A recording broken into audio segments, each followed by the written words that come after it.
Hey everybody, it's Dr. Vibe here, your host of the monthly monthly GMP Google Hangout chat for the GMP, Good Men Project Premium members. And we're here, another great conversation topic this month. And welcome to everybody who's watching this live, who's going to be watching this at a later date. We have two special guests, but a really special guest, the first guest here tonight. And we're going to be talking tonight about renewing your relationship and positive steps for preserving your relationship. And our special guest tonight is Stephen Shewach. And Stephen has his own website, www.lovemorehurtless.com. He is known as the Mentor.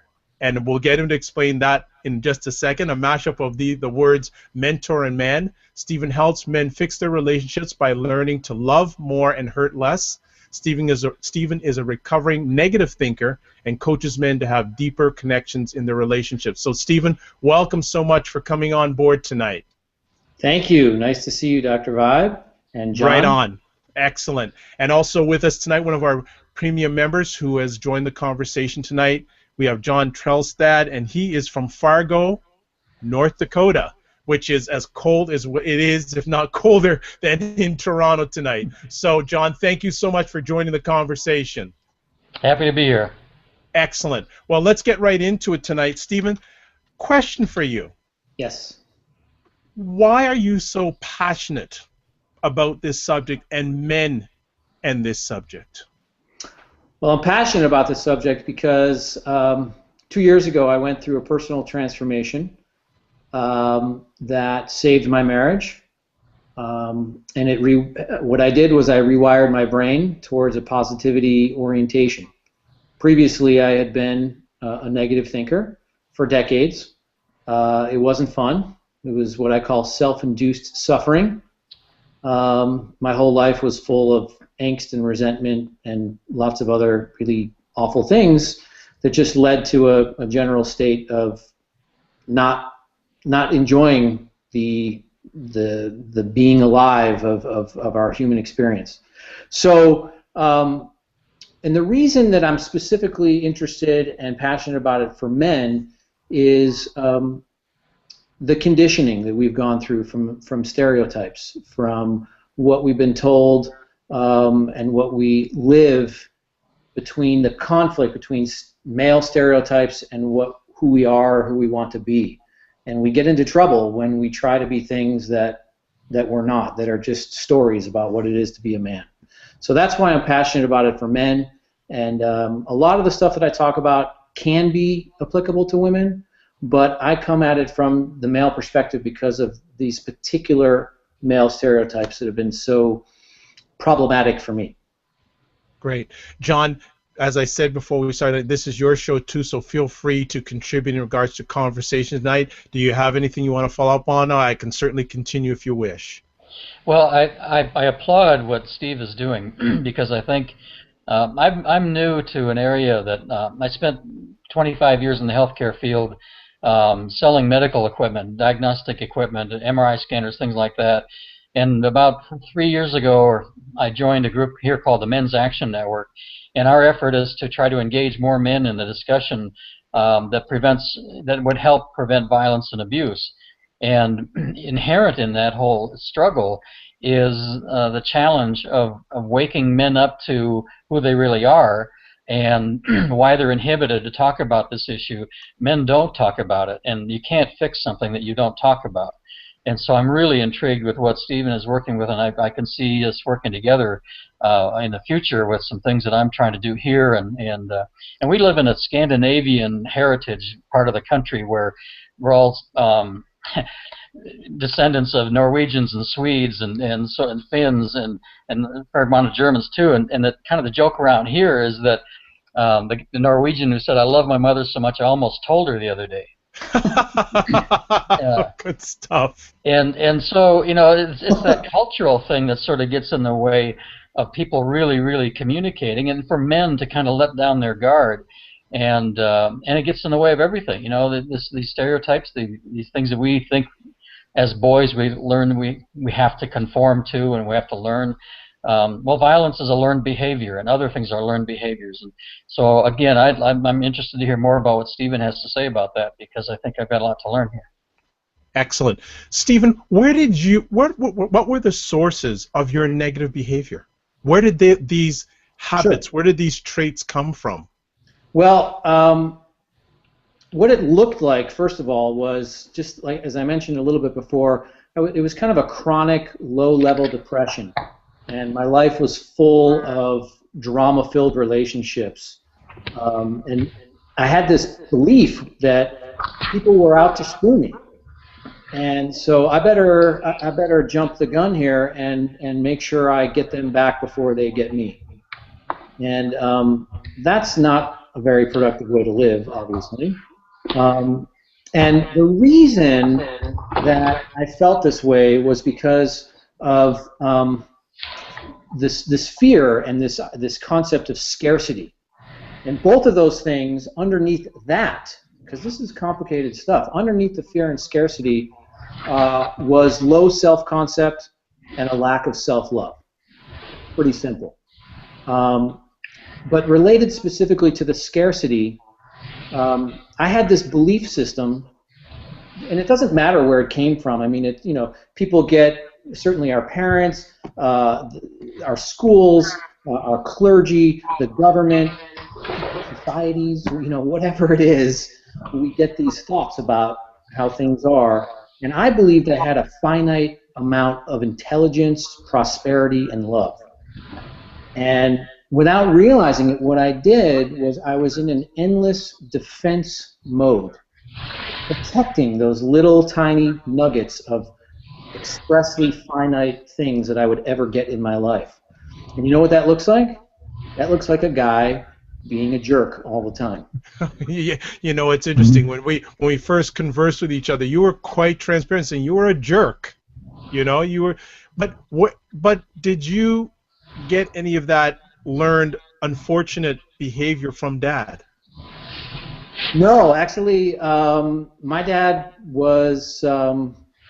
He died 6 years ago. I recently had a post that got published on the Good Men Project, which was awesome. And the post was about my father, and he was probably closer to the ideals of Buddhism, even though he probably wouldn't even know what that meant. But he was someone who really had a positivity lens that was his default. And only recently can I understand what that's like, so that's why I wrote a post about him. But this comes from when that's your perspective. You build up a facade, right? And you have these habituated, distorted thinking patterns. And as a result of that, I've been trying to figure this out for so long. I've been in therapy, counseling, couples counseling. I've been on antidepressants. I've tried mood cure, nutritional supplements, dozens and dozens of health books. And it all comes down really to this big insight I had about choice and personal accountability and responsibility. And that's when you get your power. Excellent. John, do you want to chime in on any of that? No, it just sounds good. I apologize for moving my things around here. I'm sitting on the couch. I should be at a table, so I apologize for the noise I'm probably creating in there. No problem. No, that's helpful to know, and I find it's interesting that Steve's father was not a jerk and so forth. There are many ways for us to learn things that aren't helpful to us, I think. Well, and I want to just very clearly state that doesn't automatically mean that it was my mom, that's where I got this from. Right. Right. Wouldn't assume that. And for me, I really don't. It's not. I don't find a lot of value in the why, as opposed to what is it? Is it working for you or not? If it's not working, are you going to do something about it and make a change? That's really all that matters to me. Just building on that point, Stephen, why do you feel men aren't changing in this area? What's preventing them from changing this area? Because you made the breakthrough. You made the turn. Yeah. What do you feel is preventing men from making that breakthrough in turn when it comes to the relationships? Well, when something horrible happens to someone, like a close call, perhaps, like a car accident, you've heard this before. People have these life-altering experiences when they see death staring them right in the face, right? And it becomes this absolute, like, pinnacle moment of insight for them, and they have a completely new philosophy about how they live life, and every day becomes precious, and they never waste a moment. I don't think men should be waiting for those kinds of moments. Agreed. In my case, it wasn't a car crash or anything horrible like that, but it was being literally a hair's breadth away from a second divorce, knowing that if I didn't do something, I would probably find myself divorced, and shortly thereafter be in another relationship and have problems in that one too. So for me, it felt like a car crash. It felt like a near-death experience. But to answer your question, I think that beyond these physical differences between men and women, which are obvious, and hormonal differences, after we get past that, to me, the rest of the differences are cultural. They're just stories. And as I mentioned before, why adopt these stories? Well, I mean, they come into our minds early on, and so we think that that's what it is. But if you question them, you might have a different answer. So for me, what's important is not what it is to be a man, but what it is to be a person. So yeah, I have certain sexual, organs. I have more hormones, more testosterone. That's fine. I can live with that. I don't like being a hairy guy. I can't stand that. But do you want this instead? That's why I have the hair. Okay, all right, okay, good stuff. But these male stereotypes, they get infused into our brains, and that creates the problem of a unilateral place where there's no space and no place for openness and vulnerability. And so when you have that, like as John was saying about stoicism, right? So what is the benefit of being stoic when the rest of the people in your life want to relate to you? Now, there's a cost to it. There's a huge cost.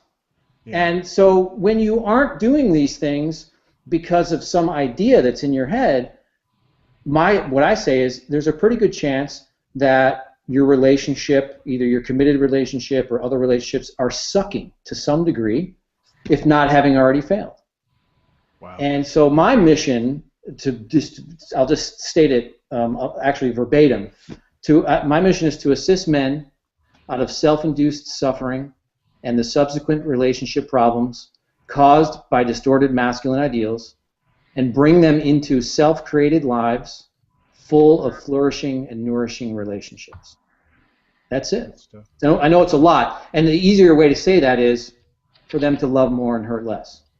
I love that. I love that tagline. I think that's brilliant, because many men are never shown how to love, and even more so, how many men are shown what friendship is all about? Real friendship. Absolutely, and I think male friendships is a big part of my work. They're super important to me. They make me a better husband and a better person when I'm not with my wife and with the other men that I spend time with. But to what John was saying about violence, I mean, those are extreme cases, but those are people who don't know how to love, like what you said. And you can't give what you don't have. Right on. So if you don't have it, your life is miserable. And in one way or another, even the most hardened criminals, the reason that they've done things, whatever it is, they're hurting. They're in pain. They're missing something in their life. And they're reacting in ways that are not healthy to them, and they're not healthy usually to other people. But underneath all of that is someone who is absolutely in deep suffering. And I'd like to help get them out if I can.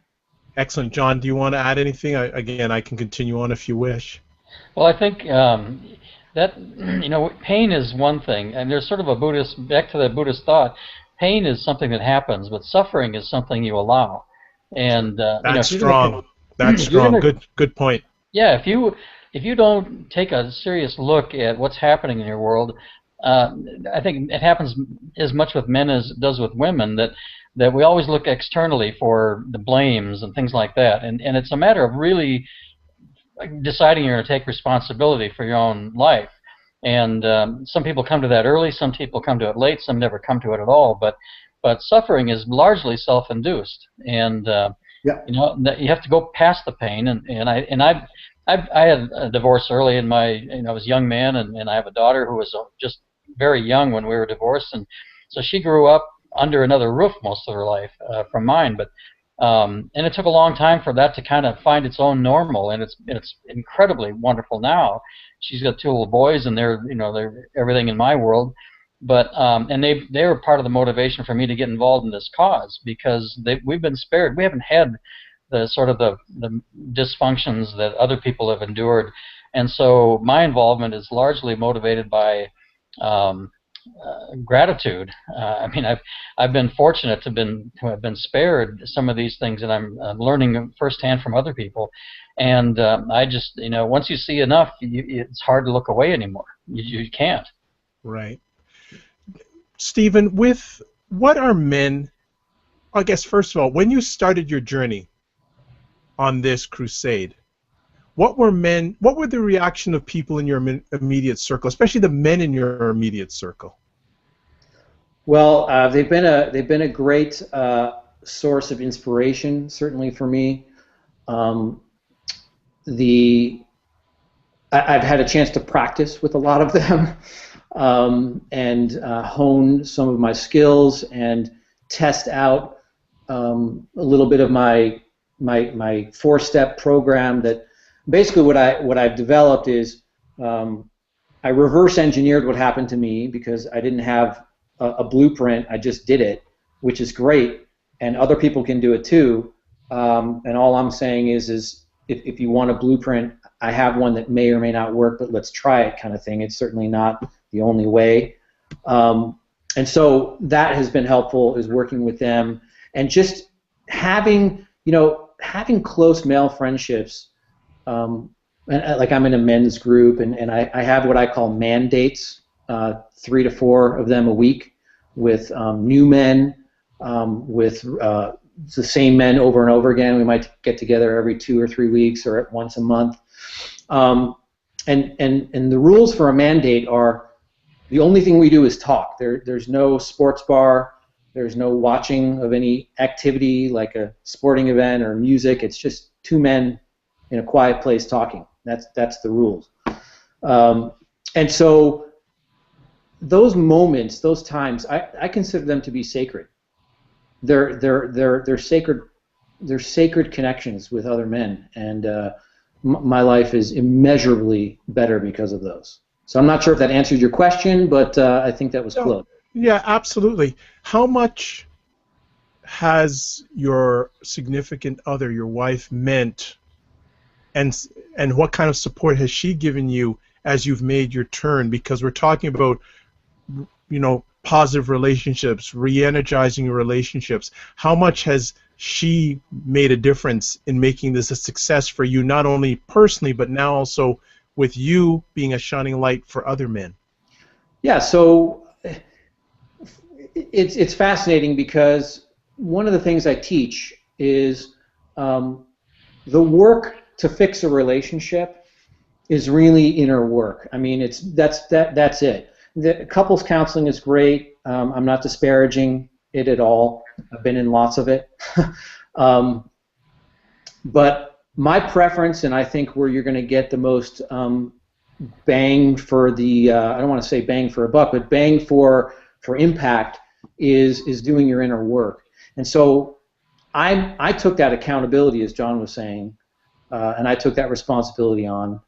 And inevitably, in any connected relationship, you're going to be tested. And the other person may not be intentionally doing it, And so one of the things I teach is once you figure out that this is your game plan and you're going to move with integrity towards being completely responsible for yourself and your actions and your thoughts and everything, you have to stay the course.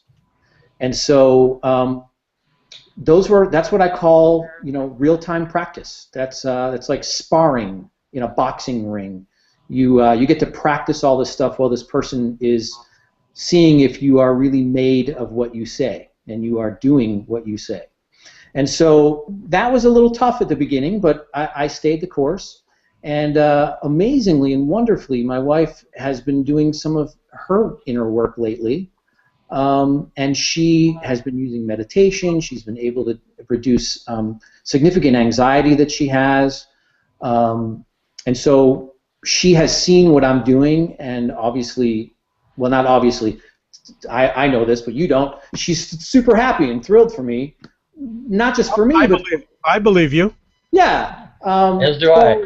There you go. I mean, it's like what I said before. Now that I have this orientation, this mostly default towards positivity, how could people not be wanting to be around me? And I'm not saying that in a boastful way. I'm saying that in a way that love, in the sense of how I use it, it's not always about two people in a committed relationship. I'm talking about love as energy. It's power that runs through and between people. And the way I see love is it's momentary. It's like a surge of energy. I don't always love my wife.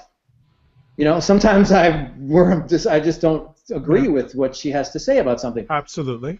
But it's those micro moments of love, the more you can have of them every day, that is what I'm looking for. And love to me is things like joy and gratitude and serenity and hope and inspiration, awe.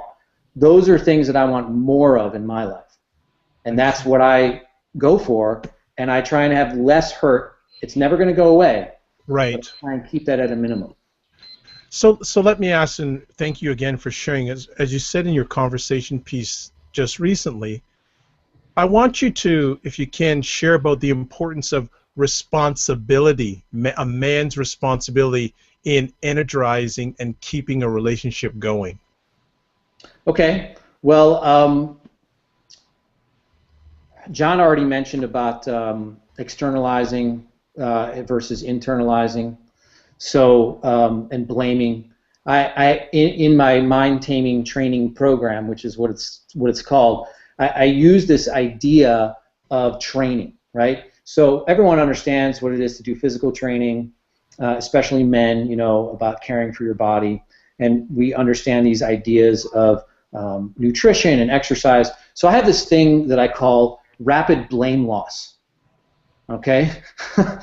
And what I want to do is I want to help a man move from externalizing to internalizing. But that's a huge shift for any person to take. Absolutely. And because if you're so used to externalizing everything and putting the blame on other people, obviously the benefit of that is you never have to own it if it goes wrong. But the biggest con of that is you have no personal power. You have no sovereign control over who you are and how you respond to the world. So when it comes to men, and again, well, I haven't said this actually, unfortunately, I have to use some of these stereotypes that I so despise to speak to the men that I work with, right? I mean, that's the language they know. So, so here's me using a stereotype. Men can be thick-headed, right? We've all heard that before.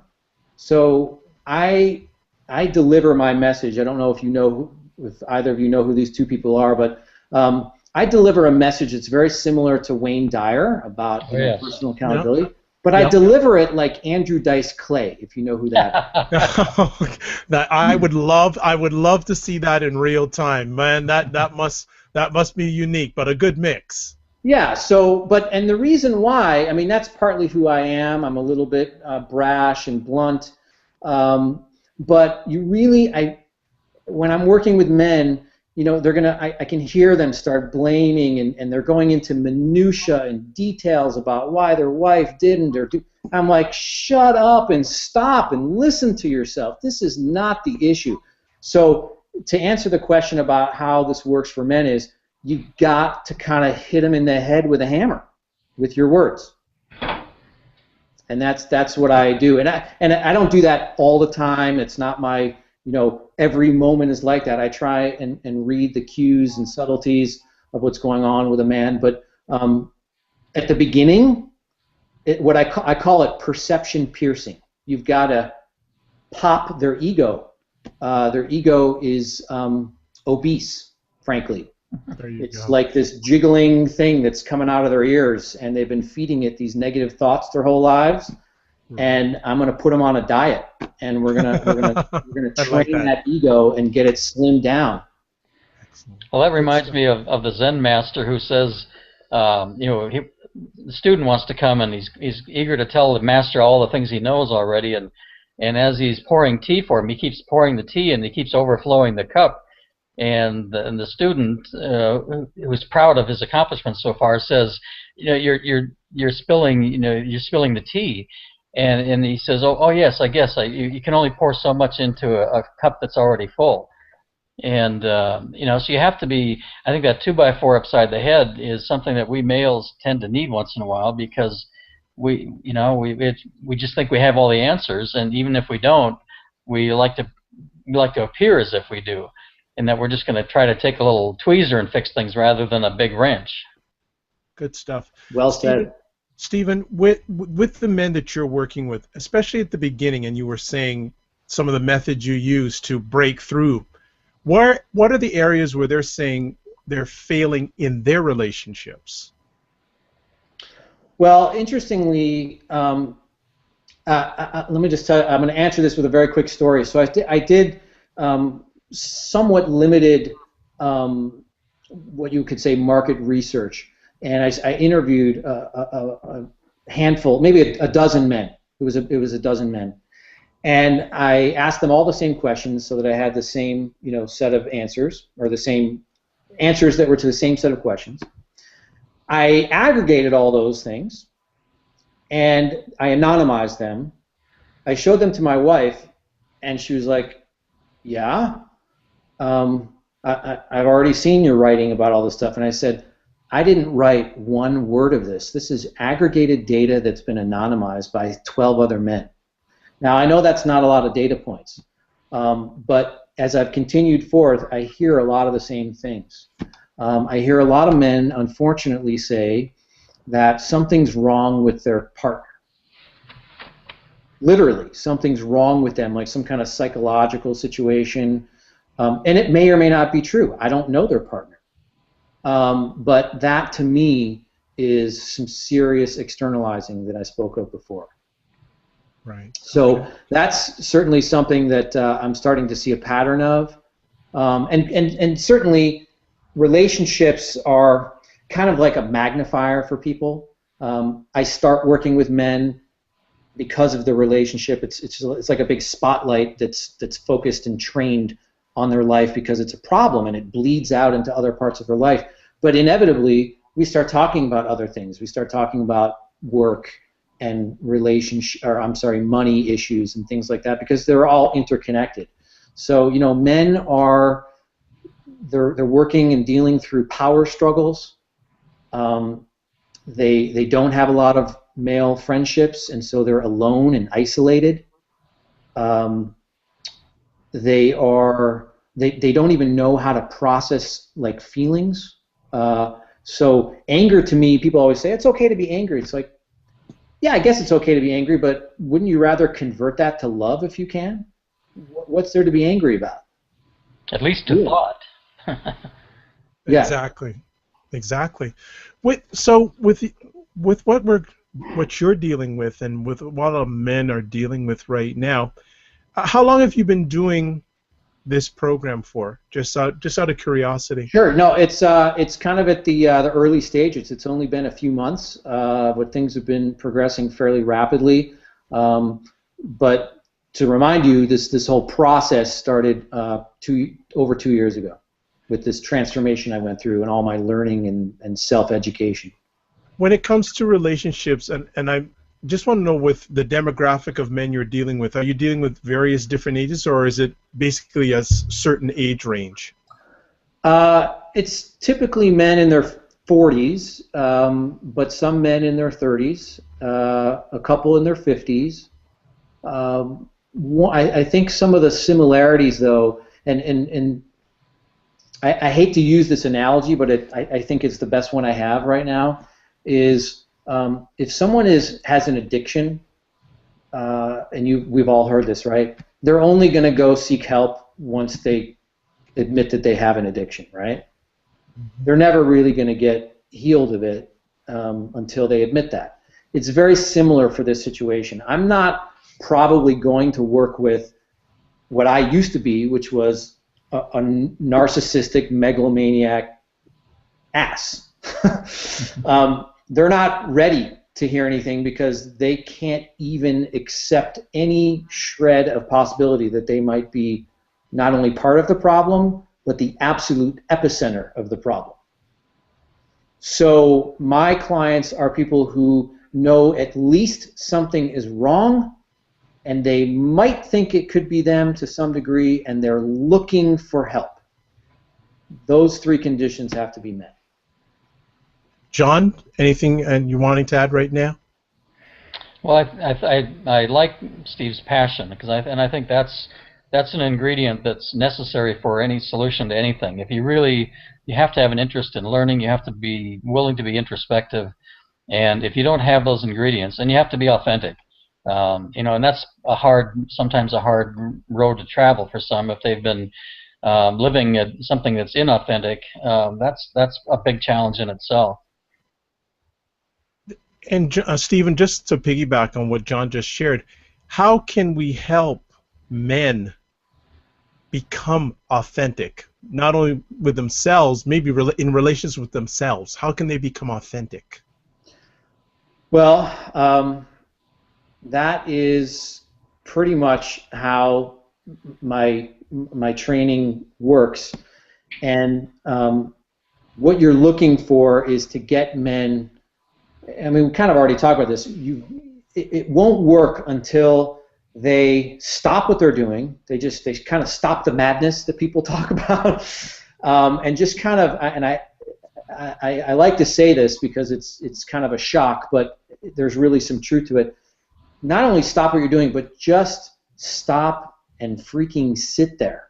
Sit there in the mess that you've made, and just wallow in it for a little bit. Stop creating more drama and just sit there so you can gain some perspective about what you have perhaps created. And the hardest part of this is moving over that hump, right, into personal accountability. And when you can talk about it in a way that, listen, hey, you've probably not even realized that you've relinquished all of the power that you ever may have had, or they may not have even known that they had it, and that on the downside, it may look like on the downside, you have to take responsibility for everything, but on the upside is you get to choose how you are going to be in this world. You get to choose what words have meaning to you. You get to choose how you're going to respond to a situation. You get to choose what kinds of thoughts are going to go through your head when you're alone. This is not just interacting with other people. This is when you're by yourself and you are reprogramming the kinds of messaging that you tell yourself. That's the power. That's good stuff. Once you can get men to see that, they might be willing to give it a shot. And for me, the story is about inspiration to be like, I remember what it's like to have road rage. I remember what it's like to have a perma scowl on my face all the time. I remember that, and I use that to talk to the men where they're at now, but they can see how different I am, and so they can I'm a living and walking before and after, and that is also helpful as getting men to make that leap into personal accountability. That's excellent. John, anything you want to add to what Stephen is sharing with us? I don't know what I can add right now. It's interesting to hear another perspective and to see men reaching out to other men in a way that is hopeful, and that's what's, we have to be open to some things, and until we kind of look inside and recognize that we've got room for more growth. Not many men are gonna change, but there's a lot of fear, there's a lot of momentum, a lot of inertia that keeps them where they are, and it's a process, and it just takes time. But I think it takes continual effort too. And one of those awful stereotypes, John, is, oh, I don't need to ask for any help. I'm a man. Well, you've just set yourself up to be in self-induced misery and suffering, because if you don't know the answer, you're not going to go ask and find help. So you're just going to sit there and wallow, and the rest of the people in your life are probably going to suffer with you because of that energy I was talking about, and everyone's going to be like, your black cloud is now raining on my life. Well, we all need connection, and I think when men isolate themselves like that out of pride and out of a sense of self-reliance taken to an extreme, they miss out on the give and take and the growth that you learn from other people. And if you don't engage with them, and if you don't take advantage of the opportunities to learn, if you're not curious, you don't get anywhere, and you dig a hole for yourself, and you further isolate yourself either emotionally or intellectually or socially, and I think that's a source of pain and a source of depression for way too many people, men and women, of course. Good stuff. Well, before we close it out tonight, I first want to say, Stephen, thank you so much for joining on the Hangout this month. Really good stuff. Hard-hitting, open, honest, but very meaningful and all positive, I think. So before we let you go, the title of our show tonight is Renewing Your Relationship and Positive Steps for Preserving Your Relationship. So if you can give some quick tips on the first end about renewing a relationship, and then also on steps for keeping a positive relationship going. Well, for the renewing part, look inward. That's pretty much the only message I have there, is stop externalizing and putting stories onto your partner about how they should be. Don't be the director of their life. You can only direct and star in your own life. So concentrate on yourself, and you'd be surprised. People will be inspired by what you're doing, especially those around you, and they may jump on the bandwagon and start doing their inner work.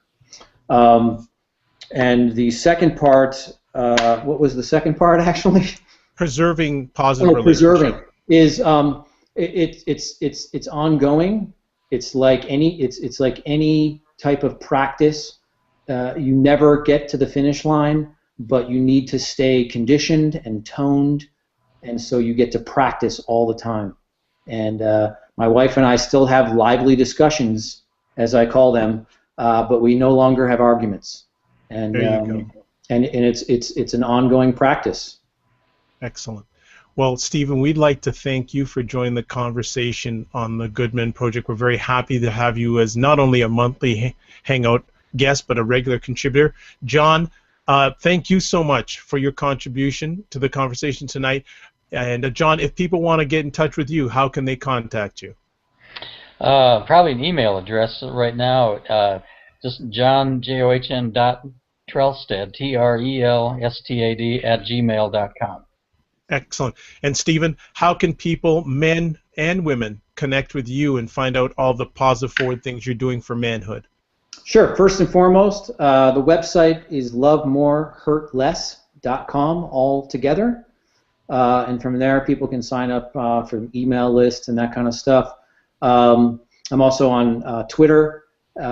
Rather than my Twitter handle is my last name, let's forget that. Just type in for a hashtag the Mantor, and right. You'll find me.